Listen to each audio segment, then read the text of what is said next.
All right, let's open the case file on one of the greatest, most enduring mysteries in all of human history, the lost city of Atlantis.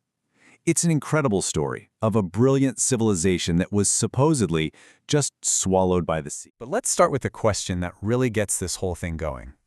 Just imagine for a second, what if a civilization, one that was way ahead of its time, actually existed, and then one day, poof, it just vanished, wiped from the face of the earth? So, to figure out where it might have gone, we first have to go back to the beginning. Where did this absolutely incredible story even come from in the first place? Let's trace it back. And here's the thing. Everything we know, our only original source for Atlantis, comes from just one person, the Greek philosopher Plato. And look, we're not talking about a recent legend here. This story is seriously old, going back more than 2,000 years. And Plato wasn't just telling stories around a campfire. He was incredibly specific. He wrote it all down in two of his most famous works, his dialogues called Timaeus and Critias. He basically embedded this mystery right into the DNA of Western civilization. He even gave us a location. He said it was found beyond the Pillars of Hercules.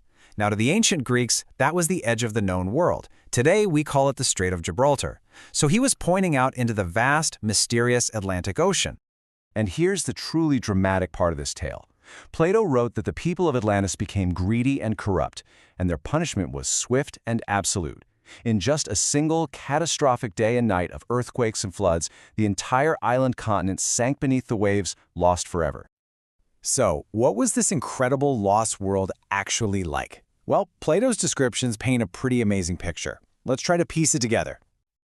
He described a civilization that sounds almost like science fiction. We're talking about magnificent temples covered in gold and silver, a capital city engineered in these perfect concentric circles of land and water, all connected by canals and bridges.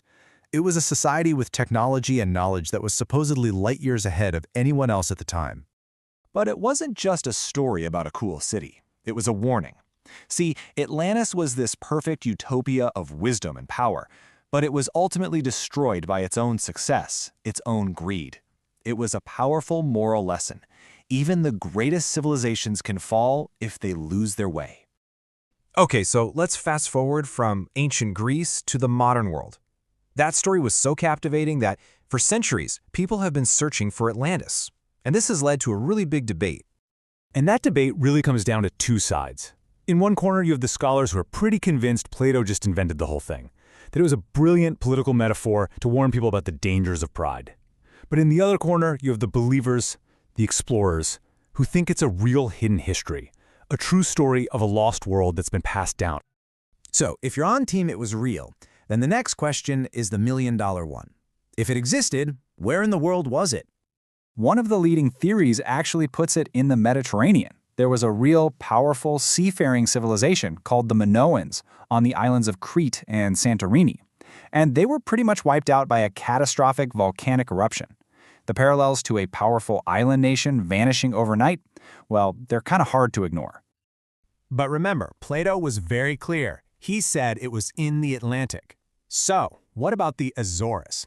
It's a chain of volcanic islands sitting right in the middle of the ocean. Some people are convinced that these islands are actually just the mountaintops of the sunken continent of Atlantis itself. The search has also taken people to the Caribbean. This was really fueled by the discovery of some bizarre underwater structures, like the Bimini Road. It's this formation of huge stones that looks like it could be a man-made road or wall, maybe the ruins of an ancient harbor. And believe it or not, the hunt has gone completely global. Way off the coast of Japan, there's this massive underwater rock formation called the Yonaguni Monument. It's got what look like perfectly carved steps and flat terraces. Could this be evidence of a totally different lost civilization, a Pacific version of the Atlantis myth? With potential sites all over the planet, the mystery just gets deeper and deeper. And maybe that's why the story has survived for so long. Plato's details were just specific enough to be tantalizing, but just vague enough to fit almost any underwater ruin you find. This isn't just a hunt for a place, it's a search for something more. And what's really fascinating is that Plato's story doesn't exist in a vacuum. This idea of a great, world-destroying flood is everywhere in ancient history. You find it in Mesopotamian myths, in the story of Noah in the Bible, and in legends from ancient India. It really makes you wonder, could these all be different versions of a single, real, catastrophic event? Now, with any enduring mystery like this, you're bound to get some conspiracy theories. And yes, there are definitely people who believe that actual concrete proof of Atlantis has been found, but that it's being covered up, deliberately hidden from all of us. So, we're left with this huge question, this fundamental dilemma. At the end of the day, was Atlantis just a really, really good story invented by Plato to teach us all a lesson? Or is it a folk memory, a whisper of a real civilization that was literally erased by time and water? That is the question that has captivated dreamers and explorers for thousands of years.